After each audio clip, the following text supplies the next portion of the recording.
What is going on, comic fam? It's your boy, the bearded comic bro, and I am joined by comic creator and novelist Alex Segura. Welcome to the show. Hey man, thanks for having me. I'm excited to chat with you. Yeah, so I know you've done a lot of work in the comic industry, and that's usually what I always talk to people about is comic books and stuff. hmm But I really first discovered you in your novel that you released this year, Secret Identity. So I'm super excited to talk to you about this book. Oh, thanks, man. Yeah, I appreciate it. Yeah, I've worn a lot of hats in comics: publicity person, marketing person, editor, writer. Kind of seen the industry from all angles, which has been super. I mean, just a great experience, but also was really informative for the book. What's your kind of comic background that kind of helps lead into where this is? Because, like you said, you've dabbled in so much. Yeah, I mean, like many of us, I grew up a comic fan. My first comic was an Archie comic that I got at the grocery store. Then you kind of graduate, and I was a superhero kid reading Marvel and DC, and then branching out to like Image and Dark Horse and other indies. And I just kind of kept reading it. I got into the fan press. I was a reporter for Newsarama.com for a while, and I worked at Wizard briefly. Um, at the same time, I was working as a journalist at newspapers, like an editor and writer and designer at places like the Miami Herald. And I guess my first full time in the industry job was working at DC Comics doing publicity. And I was there for a good stretch. And then I hopped to Archie Comics and hopped back to DC. And so while all that was going on, kind of the day job in comics, I was also pursuing a career as a novelist. So I wrote a pretty acclaimed 5-book PI series set in Miami, starring this private investigator named Pete Fernandez. And at the same time, I was kind of getting my foot in the door writing comics. So things like Archie Meets Kiss, Archie Meets the Ramones, The Black Ghost. Those were some of my early like comic book clips. And I think that brings you up pretty close. Right Yeah. before Secret Identity, I wrote a Star Wars novel too, Poe Dameron Freefall, which is Poe's origin story before The Force Awakens. So that was like a lot of fun. And yeah, that's kind of like the Cliff Notes. I gotta ask you then real quick is you hmm said one of the first comics you picked up was Archie, and then now you were then working at Archie. Like, how is that like just full circle for you?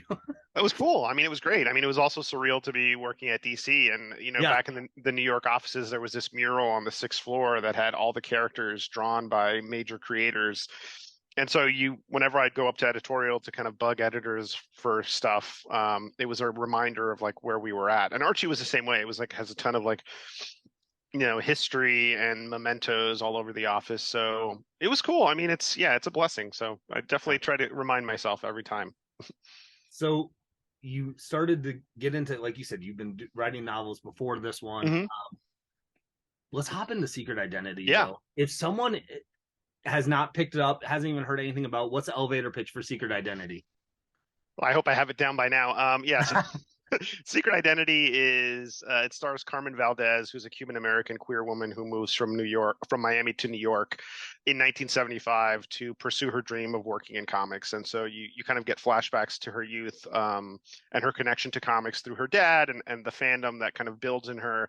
And so she goes to the big city hoping to write comics, and she gets a job as a secretary for this kind of third-rate publisher called Triumph Comics, kind of in the vein of like Charlton or Atlas, like in the game with Marvel and DC, but not even close in terms of competition. But um, she keeps pitching her boss ideas for new series and new books, and he just turns her down and finally says, "Look, I just it's not going to work. I have a bunch of freelancers I have to keep paid. I have other plans for you." Even though she doesn't want his plan, she has her own plan for herself.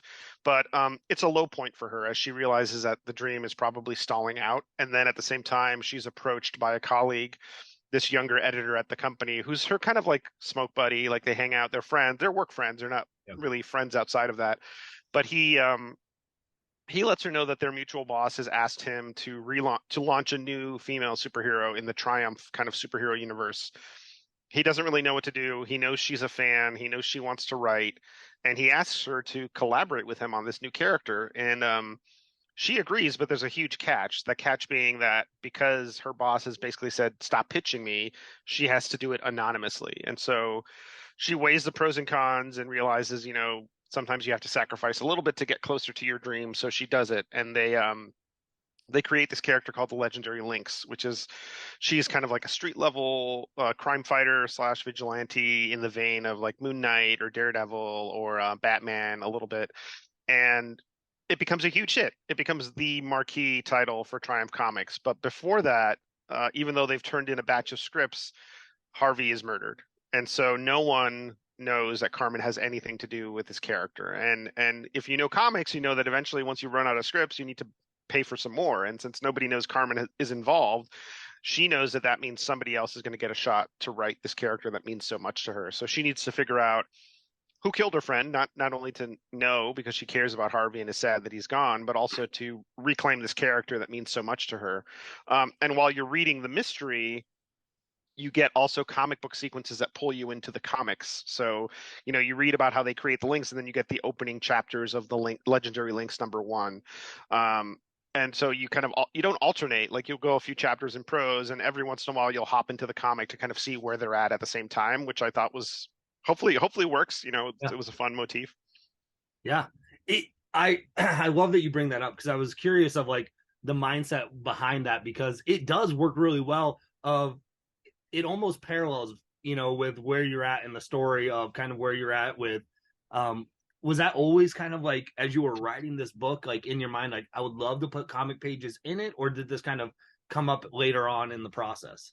No, it was always the idea, like even before I'm an outliner in terms of novels, so I like to Okay. map out what the story is going to be. Like it's gotten to the point where my outline almost becomes the first draft, but in those early stages, um, I know where the book is going to, what the shape's going to be. So I kind of inserted areas for comic book sequences. And when we pitched the book, when my agent was shopping it around, I knew we needed some proof of concept. So I reached out to Sandy Jarrell, who does the comic book sequences, the art, and he's just fantastic. Like he's just whatever he does is stylish and amazing, and he's so talented and really into the detail of his work. But he's also a comic book history fan and a kind of a nut. Like he just Yeah. knows all this stuff in the same way I do. And so I knew he would really get the tone, and he wouldn't be trying to like imitate John Buscema or Gene Colan, but he could evoke them or evoke the era and it's still Sandy, but it's Sandy trying to draw in the way he would have drawn in 1975. Um, so what he did is we did one of the sequence pages. I think it's the page where the Lynx kind of swings back into her apartment because she can't find Simon Upton, who's her love interest in the comic book, and we had it. He colored it. It's not in color in the book, but so we sent that around with the pitch, which kind of a chunk of the novel and the outline, and that's I think what crystallized it for Zach Wagman, who was the editor at Flatiron, who acquired it and was our editor. So yes, to answer your question in a long-winded way, the comics were always part of it, and it was Yeah. just a matter of knowing where to drop the sequences because I didn't want it to feel like, oh, he's just showing off. He's just like throwing the comics in because he knows comic people, but um, I wanted the comic sequences to matter. And I think there are moments when you read the comic sequences, you pick up little clues that then inform the prose, which was always the goal, to have like little like nuggets of information, and vice versa. So I hope it feels more like a conversation between two amazing mediums and not so much just like dressing on a salad. Yeah, no, that's a great way to, like you said, conversation of they really do play off each other well, and this is so much fun to read the whole Oh, book. thanks. And I was at Barnes and Nobles, and I saw this book, and I'm like, oh, this looks like a comic-y book, from a I love distance. that And you then walked in with no knowledge of it. That's I exciting. I did. I walked in with no knowledge. I was just going through the new section, and I looked and I flipped it over. I'm like, oh, Alex, comic creator. I was like, well, fantastic. And Yeah. I'm looking, I'm like, wait, it's set in comic book setting, and then like in the 70s. I'm like, oh man, this is checking all the right boxes for me, Sign me up. Yeah, great. right? That's good to hear. So where did this idea for this story originate for you? Because I mean, I feel like there's a lot, and you put so much into it's a thick book, Yeah, gang. Like, yeah, it's yeah. a Yeah, lot. I realized it after I turned it in. I was like, this is my longest book. And I think there's 3 points of reference that I think about when I think about the origin of Secret Identity. One of Yeah, them was in college, early in college, I was reading Cavalier and Clay, which is a fantastic novel, like obviously of the golden age of comics by Michael Chabon, who's literary icon. But I remember reading it, and the thing that I I loved the book, and I was like, man, I really want to read the escapist comics. I want to read the comics they're talking about because they talk about it in such a fantastic way. Um, and I know, Dark Horse eventually did do that as its own thing, which was very cool. But then the idea struck me, like, wouldn't it have been cool if the escapist comics were woven into Cavalier and Clay? And it just was an idea. Like, even then, I wasn't a Yeah. writer. I didn't know that I would be the one to hopefully like actualize that idea. Um, and then sometime in my 20s, I had this very loose idea for a character named the Lynx that, never became anything. Like I think I just put some stuff on paper, but the name really stuck with me for some reason. Um, and then fast forward to, I want to say 2019, I finished my PI series. I hadn't started on the Star Wars novel yet, so I was starting to think about what's my next crime novel going to be. And I knew I wanted it to be a standalone. I didn't want it to feel procedural in that you have like a serious protagonist or the hero is kind of entrenched and and is aware of like fighting crime. Like I wanted it to really be like an amateur detective.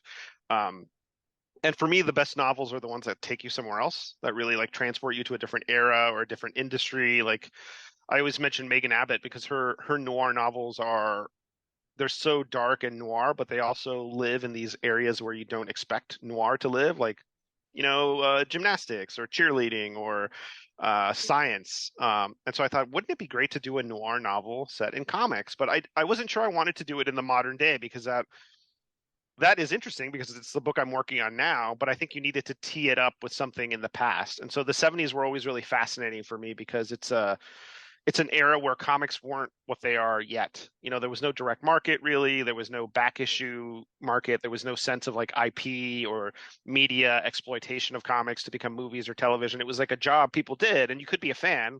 Like a lot of creators at the time were that first generation of fans, like Roy Thomas, Paul Levitz, and people like that.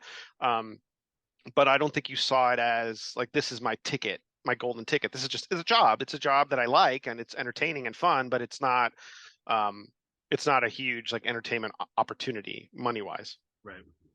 I and I love like just your knowledge of comic books filtering through because like you use real creators, names and stuff throughout the Yeah. books sometimes, which I was just like, it'd be fun. I was fun as as an avid comic fan reading like, oh, you named up Tony Isabella while they're playing poker or something like, Yeah, yeah, yeah. and like it was just done in such a fun way that it almost it brought me into the story more because it took me into this idea of this is a real world thing, right? You sat Yeah, DC, you got 100%. Marvel, and Yeah, I and that was was able something to I really invest. want. I didn't mean to interrupt you. Go ahead. No, you're fine. No, I was just Yeah, saying. no, I wanted to say that for sure. I didn't want it, we hit a fork in the road at the beginning and my editor was like, "Do you want to set this in the real world because obviously it's going to complicate it a little bit, or do you want to just start in its like own alternate reality?" But I felt like having it entrenched in reality just made it feel almost like it existed. Like I joke with my friends, I'm like, I kind of manifested this character, like I forced this character into comic book history in a way.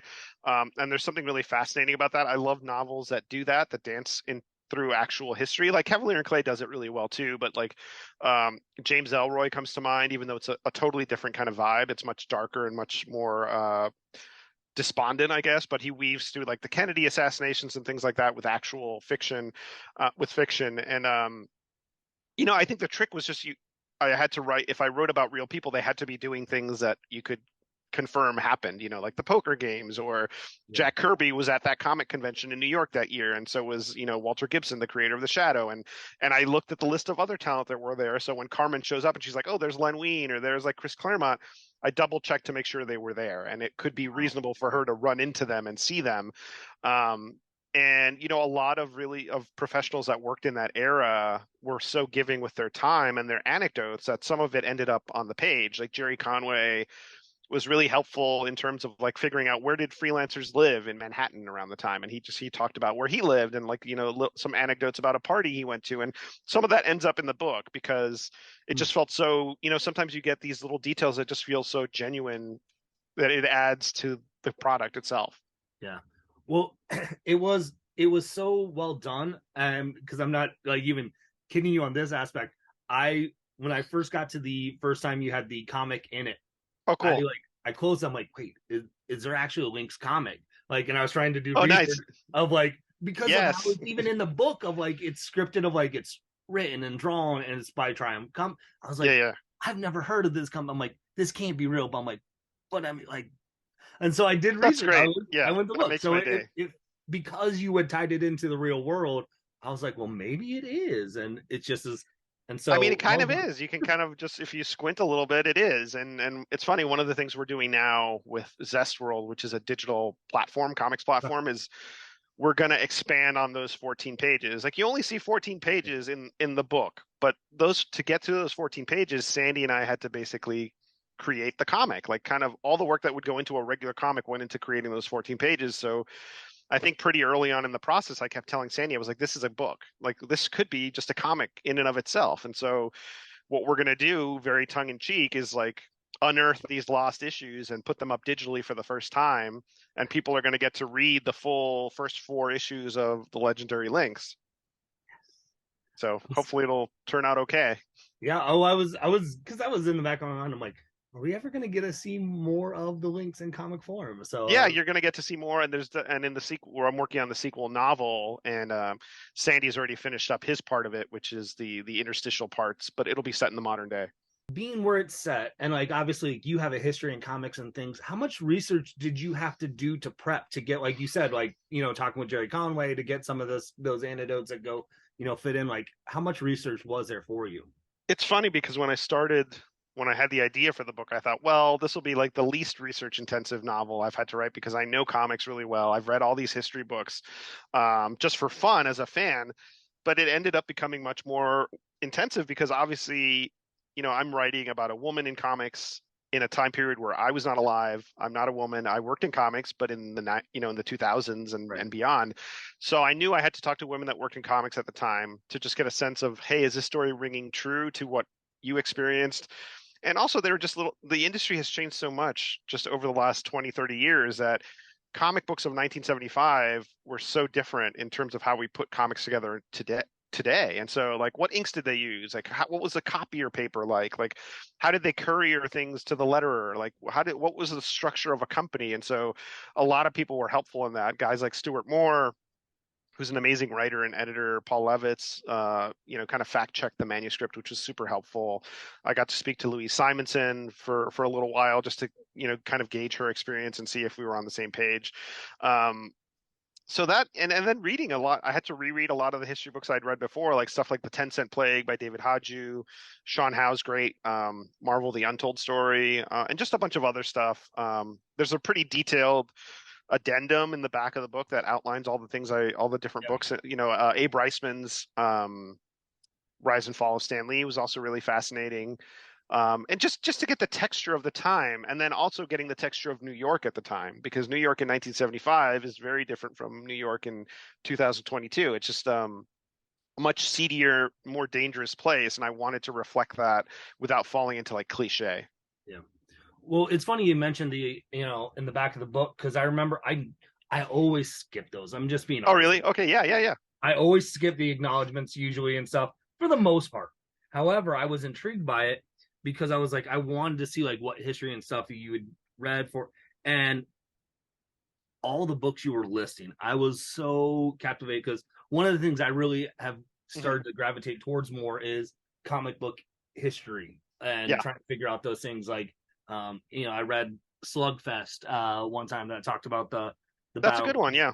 DC and Marvel and stuff like that. But one of the things I was going to ask you is like, is there a book that you read or reread for this that you're like, if you are into the comic book history, like this is one you've got to check out? I mean, if you're a Marvel fan, Sean Howe's book is like essential reading. Like it just covers I think what I loved about his book, and I talked to Sean because I wanted to pick his brain about the 70s, because when you read that book, you can tell he has a very special affinity for that era of Marvel, right? Before Shooter comes in and kind of lays down the law, it's almost like a Wild West where you have these editors that have these fiefdoms of books, and then they're also writing the book. So it's kind of like chaotic continuity, and it just had this really wacky vibe and really energetic vibe that I don't want to say it was lost when Shooter took over. It just became different. It became a little more corporate with room for creativity. Um, so I would say that if you're a Marvel fan, I think I love Grant Morrison's Super Gods in terms of just like tapping into why we love comics and why we love superheroes. It's part memoir, part history of pop culture history. Um, Glenn Weldon's Batman: The Caped Crusade is fantastic. it's a history of Batman as a character, not just in the comics, but in TV and in movies. And you can tell he's a huge fan, but he also like does his research and kind of looks at it from a literary critic perspective, which I thought was really fascinating. Nice.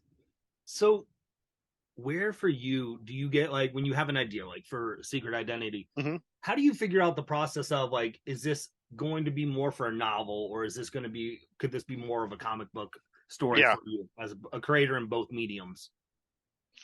I think it really it depends on how much I want to collaborate. Like Secret Identity is a hybrid in a way. Like it's a hybrid, but it's also like the comic book part was very, I don't want to say controlled, but I came to Sandy with kind of a full plate. Like this is the character we have to create. This is what I think about her look, and these are the big beats in terms of ideas. Um, so it was very much a component that served the novel. So Secret Identity was a very personal novel that I wanted to kind of have as much say in it as I could. Whereas with a comic, you're almost jamming with a band. You know, you want, so if it's an idea you want to collaborate on, like, hey, I'd love to see what this artist brings to this idea, then I think comics is usually where I go. If it's something that I want to have more overt control, like then it's usually a novel. And then it depends on, and sometimes it's a short story, sometimes it's a comic book vignette or something, but that's usually how it works for me. Like it sounds egotistical, but it's really like how much input do I like how much do I want to have a say in everything? And I think novels are very much like the film you're making. You're the director, you're the screenwriter, you're the cinematographer, you're the costuming. Whereas with a comic, you're letting a little bit of that go. And sometimes as a writer, you are taking a back seat to the artist, as you should. Yeah. It's a visual medium and you want the artist to show off. So like with the comic book sequences in Secret Identity, we did those Marvel style, which is where, I would give Sandy like a loose breakdown, like, hey, opening page, the Lynx is jumping through the, over some rooftops, and here's a reference of some older comic that might be cool to riff off. But it was not a very strict like Alan Moore script, like panel one, here are 10 pages of detail and like everything that has to be where it has to be, because I think that's the fun of it, the kind of going back and forth and really like riffing off each other. Yeah. Yeah, it is interesting to see because you're right. Like if you're doing a novel, obviously you still got you work with an editor and things like that, Hmm. stuff like. But I've done enough creator interviews with comic creators of like you're a comic is a lot of a collaborative effort. So Yeah. if you want to have a little bit more control on it, that makes sense then for sure. Hmm. So where what's the difference of that process then for you? Like when you like for a novel of Secret Identity, where really yeah, you have some real life characters, but these are characters that you are creating. Like these are Right. non IP compared to then like writing a novel for like for Poe Dameron, where you have to deal with existing IP and stuff like that.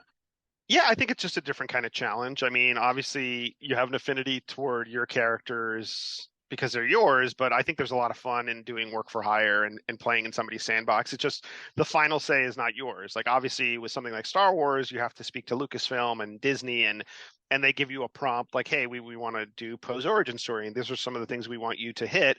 Then you take that and you put together an outline and you run the outline by them. There's the approval process is much more complicated in not in a bad way. It's just these are their toys and you get to play with them for a little while and bring your skill and your voice to it and make it something fun, but you also have to kind of leave them in shape so the next person can get to use them, because at the end of the day, I'm not going to write every Poe Dameron adventure. I'm not going to write every like Aranya or Spider-Man 2099 adventure. Like these are all things that you get the opportunity to jump in and add a little bit to the mythos, which is cool. Like I mean, these are characters like Poe Dameron is a huge character, and I'm writing this Aranya Spidey 2099 novel, and those are characters that meant so much to me as a kid. So to be able to kind of pop in and chime in a little bit on their legacy is fun. But yeah, it's a whole different. It's collaborative. That's more collaborative. The work for hire stuff is much more collaborative. I've got to ask you though. Yes. You meant I feel like you said it kind of earlier, but you are working on a sequel.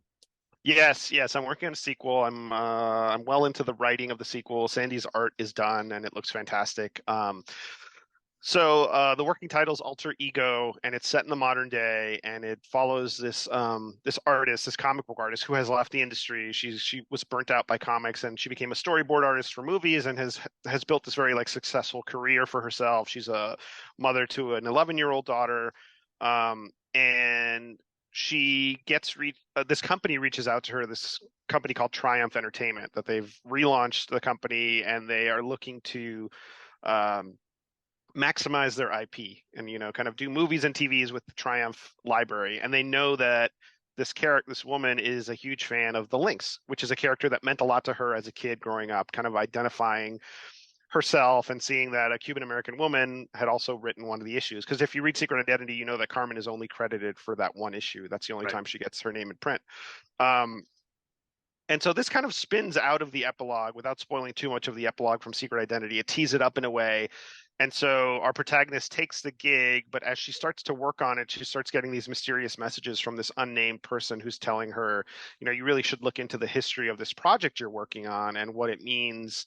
And, you know, like, you know, there might be some blood on your hands. You know, there's some dastardly deeds going on in terms of how this character came to be. So for me, it's a little bit about fandom. It's like how do Uh, we you know, how do we deal with the IP and the characters and the stories we love when the people behind those stories are complicated? You know, yeah. not so much to say that Carmen was complicated, but the idea that the company that put out these characters is flawed. And so Carmen does show up. She's a key part of the story, but she's not the protagonist. I didn't want to do it's funny because some people when they read Secret Identity were like, "Oh, are you going to do like Secret Identity in the 80s and then in the 90s?" And I just didn't want it to feel so episodic. Yeah. I want this to feel a much more kind of organic sequel. And I even hesitate to call it a sequel. It's in the same world. It obviously deals with the same characters to some degree, but it's kind of the other side of the coin. Like what would have happened to the links today? Mm. I love that. I love that idea, Oh, cool. and I'm stoked because I thoroughly enjoyed the book. As a longtime comic book reader, I read a lot of novels too. So like Oh, that awesome. that Thank was you. a big win. So, well, I want to respect your time a little bit as well. So obviously you're working on this. Is there other projects and stuff that you're working on that you want to talk about a little bit? For sure, yeah. We just finished up the second season of The Black Ghost, which is my superhero adventure series for Comixology Originals with Monica Gallagher and George Cambadeas. And so, if you have a Comixology Unlimited account, you can read it for free on Amazon or Comixology. It'll be in print from Dark Horse early next year. We also finished the first season of Blood Oath, which is, I guess the high concept is it's Boardwalk Empire meets vampires. It's about this woman who owns a farm in Staten Island who is running liquor for the mob during Prohibition, and we find out that the mob has this secret relationship with vampires. You know, they've been running blood for the vampires to keep it fresh and kind of get it over to these organizations, and she discovers this and is caught up in a big gang war between vampires and gangsters. So it's called Blood Oath. It's by me, Rob Hart, who is a best-selling novelist, and Joe Eisma, who I've worked with on stuff like the Archies and other things before. And like I Is said, that a graphic novel? Comixology Originals. So yeah, Okay, comic. it'll be in Okay, print at some point, I think in 24, but for okay. now it's you can read it digitally at Comixology. And like I said, Aranya and Spider-Man 2099 Dark Tomorrow is a YA spider character novel, spider hero novel, and it's a fun team up because you don't really see those characters too much. The two most prominent Latinx spider heroes, and you kind of see each of them at a low point. Like Aranya has lost her mentor and is trying to figure out how to be a hero.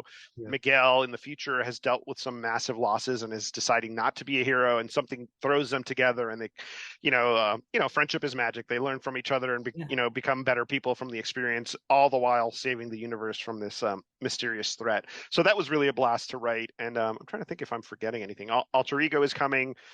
We're going to be debuting some pages from the Legendary Links #1 in the next couple days, so that'll be cool. And yeah, it's a lot.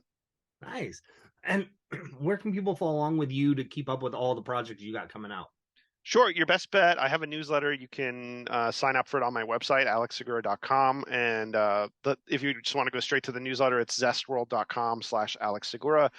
I'm on Twitter at Alex_Segura and Instagram, Alex Segura Jr., and probably a bunch of other places, but those are the big ones.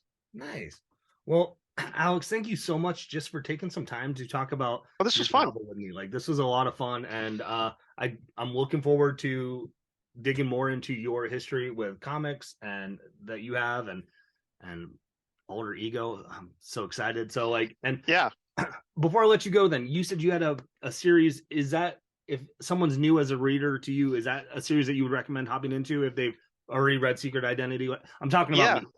Yeah. No, if you like Secret Identity, you should definitely check out the Pete Fernandez novels, which Okay. are noir. They're set in Miami, my hometown. And, if you like shows like Bloodline, Better Call Saul, The Americans, kind of that dark gray area. It's about a protagonist who hasn't decided he wants to be a private eye, but ends up becoming one by learning his own experiences and overcoming his demons like alcoholism and just bad relationships. And he's got paternal issues with his family. So it's really a fun way to see the Miami that I think a lot of people don't see. Like it's not Miami Vice. It's very much Miami from the perspective of people who live there. So Yeah. Nice. Well, again, thank you so much for taking some time to talk about my your novel pleasure. and comics. And I'm probably will reach out to you after the next one drops to talk more about stuff. So, um, Anytime. but with that being said, gang, hopefully you can find some time to curl up, grab a book, and nerd out. Peace.